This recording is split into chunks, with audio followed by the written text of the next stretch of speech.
Здравейте на всички! Да ви се представя, аз съм Николай и съм записал курса Въведение в програмирането с C# в Софтуерния университет. И днес ще ви покажа някои неща, като за начало ще инсталираме Visual Studio, ще ви покажа откъде си го изтеглите. Както знаете, Visual Studio е Microsoftски инструмент за писане на код на доста различни езици и на различни технологии. Така, нека отворим един браузър, пишем Visual Studio. Така, влизаме в сайта на Visual Studio. Там избираме Downloads и изтегляме Visual Studio Community. Защо Community? Защото Community е безплатната версия на Visual Studio. Така, ние ще ползваме тази версия за напред. Така, нека се изтеглим инсталера. Така. Кликаме два пъти на инсталера и оттам Next. Знаете как се инсталират програми в Windows. Така. Инсталирали сме си вече Visual Studio. Нека отворим сега едно Visual Studio и си направим един проект за задачите, да кажем, от първата лекция Intro Programming Homework, да кажем. Така. От главното меню избираме File, New, Project. Това тук. Така.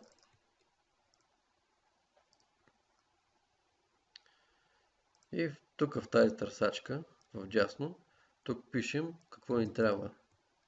Да кажем, ако ни трябва HTML. Ето тук, по-точно ASP, трябва да пишем. Ето ASP, Empty Web Application, ако трябва да правим Web Application. Така. На нас ни трябва Bank Solution. Защо не е този Bank Solution? Ами за да може да си пъхаме всички задачи от дадено домашно, от дадена тема. Така, нека пишем банк тук. Избираме банк. Разбира се, даваме коректно име на нашия solution, а не solution 1, както е в тук. Виждате, пишем, да кажем Intro Programming Homework. Както казахме, ще правим solution за домашното от първата тема. Така, Enter. Тук ни дава да изберем Source Control система, но това на по-късен етап ще го уточним. Така, ето тук в дясно, ето нашия Solution Explorer. Имаме Team Explorer и Class View. Тези неща за по-късен етап ще ги разглеждаме. Сега ни трябва Solution Explorer. Цъкаме. Ето. Това е нашия Solution за домашното от първата лекция. И какво правим от тук нататък? Даваме десен бутон Add New Project. И вече от тук, както знаете, ние ще пишем за начало на езика C#. Така, от тази секция тук Visual C#, избираме Windows и Console Application, защото ще правим програми, които ще извеждат или ще резултат на конзолата на Windows. Конзолата на Windows, знаете, Windows и CMD. Така, Command Prompt. Това е нашата конзола.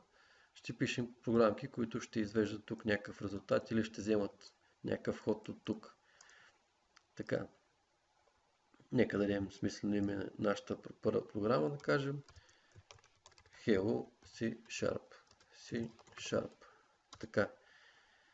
Както виждате, добре е да се именуват коректно нашите проекти. Ето, както виждате тук, всяка нова дума започва с главна буква. Hello с първата е главна, C, тя е само една, думата е една буква, пак главна и Sharp пак S с главна буква. Това се нарича Pascal Case. Така. Нека натиснем OK. Изчакваме малко, за да направим нашия проект Visual Studio. Така. И какво имаме тук? Тук тези може да ги съберем с AutoHide, с тези. Така. Какво имаме тук? Имаме някакъв namespace, някакъв клас и така. И някакви юзинги. Както знаете, тези юзинги тук, това са дадени библиотеки, които използват на готово разни класове и така нататък. Да кажем, ние за да може да пишем на конзолата, на този чернички екран, за да може да пишем тук, трябва да имаме using system, тази библиотека. Така. И нека да напишем hello world на конзолата. console.write така. И нещо много важно, за да пишем текст на конзолата, се пишат кавички. Когато имаме, да кажем, искаме число, да кажем 1 плюс 1, трябва да е без кавички. Ето сега Ctrl F5 компилираме програмата и стартираме. Ще получим, така, нека първо се компилира, нещо много бавно. Така ще получим резултата 2. Защо получихме 2? Защото 1 плюс 1 е равно на 2. Така, ето. Така, нека продължим нататък. Ако има кавички тук, няма да получим 2, а ще получим 1 плюс 1. Защото това го възприема като string, като текст. Така, нека напишем hello C#. Да кажем Ctrl F5. Ето, изписваме на конзолата hello C#. Така. Какво може друго да ви покажа? Ами, отстрани тук да ни изписва номера на реда. Откъде го правим това нещо? Пишем тук в тази търсачка. Тук пишем line numbers. Мисля, че би трябва да излезе. Така, ето. Text editor all languages general. Имаме word wrap и line numbers. Добре е да ги включим тия двете. Word wrap е да пренася нов ред, когато е дълго и не се побира на екрана. Не се получава скролер, който да скролираме от ляво надясно. А line numbers е, както ви казах, да си номерират всеки ред да си има номерче. Окей, ето, какво получихме? Получихме всеки ред си има номер. Ето. Втори ред, трети ред, четвърти и така нататък. Друго, какво може да си направим? Да кажем, нека си направим втора задача. Да напишем числата print numbers. Така. Числата console.writeLine 101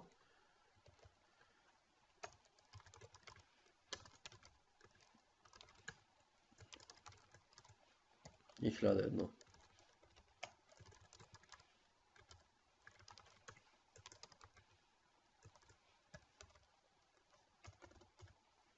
Така.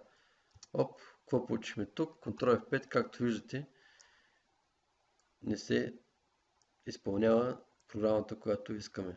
Така, как се да оправим това нещо? Избираме Solution Explorer, десен бутон на целия Solution и избираме Set Startup Project. Така. Нека да го направим. Десен бутон. Така. И от тук избираме това.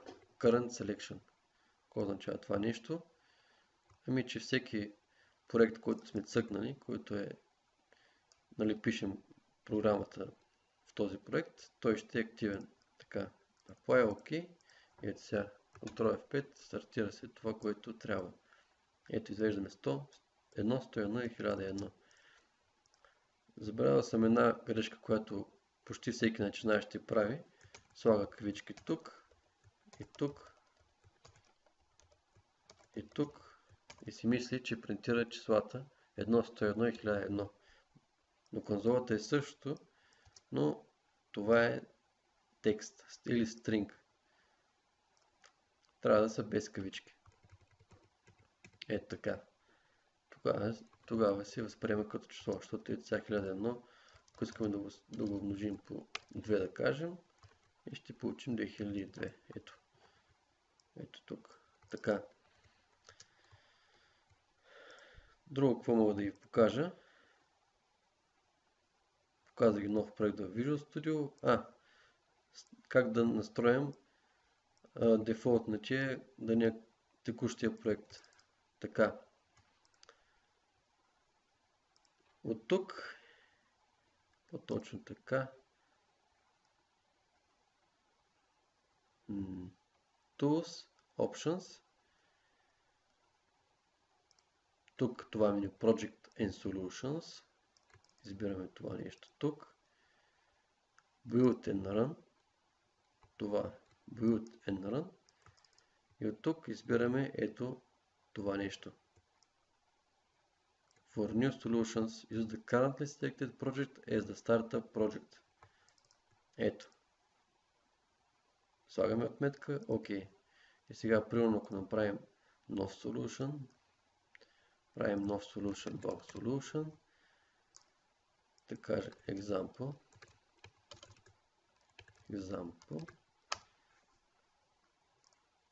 това не трябва да сега. Ето, правим си нов проект, да кажем 03 first last name и си пишем тук, нали, Николай Димов. Така, изпълняваме ето Николай Димов, изписва си, правим си, да кажем, втора задача или там, която е подред. 04 да кажем. Print date. Така. Datetime current равна datetime.now current. Ето какво получаваме сега. Чрез този клас, чрез тази структура по-точно, datetime, може да отпечатаме текущата дата. И ето сега, примерно, отиваме си тук на първия проект, Ctrl F5, тръгваме и нашата първа задача, нали? Първата програма по-скоро. Ето, разбрахте откъде да направим това текущия проект да ни е постоянно включен, нали, да няма постоянно да натискаме Set Startup Project е тук. Така. И още нещо мога да ви покажа. Аз много бързо го направих. Имаме бърз начин да пишем Console WriteLine. CW, Tap. И се отпечатва Console WriteLine. И пишем, кажем, Пешо. Ctrl F5, Пешо, така. Друго, какво мога да ви покажа? Как да си настроим системните промени в Windows, системни пътчета. Така, за да може да компилираме програми без Visual Studio. Така. Нека дадем на My Computer Properties. Така, оттам даваме Advanced System Settings. Ето това тук. Оттам цъкаме ето това Environment Variables. От тук избираме второто подменю. Ето това System Variables. Търсим Path.